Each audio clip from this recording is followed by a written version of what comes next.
Maiatzaren lehenean berriro Euskal Herria Bildu Euskal Herriko sindikatuekin kaleetan dago. Aurten egun hau ospatzen dugu oso giro berezi batean. Langileok pairatzen ari gara ondorio krisi ezberdinen ondorio larriak.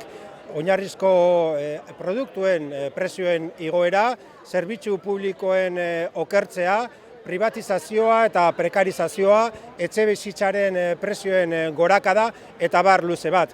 Testuinguru horretan funtsezkoak dira gehiengoaren aldeko, langileen aldeko politika publiko aktibo eta sendoak martxan jartzea. Hori da Euskal Herria Bilduren konpromisoa, bai instituzioetan, bai kaleetan gehiengoaren aldeko aldarrikapenak eta politika zehatzak gauzatzea. Ezin dugu ahaztu ere, kalean jendea aktiboa behar dugula, kaleetan mobilizazioak behar ditugula ere, instituzioetan horrelako urratsak emoten laguntzeko. Eta azkenik esan behar dugu ere Euskal Herritik soberania gehiago behar dugula, tresna gehiago behar ditugula, gure gizarte moduko beharrak behar bezala asetzeko eta gure herriak behar dituen politika sozialak martxan jarri ahal izateko.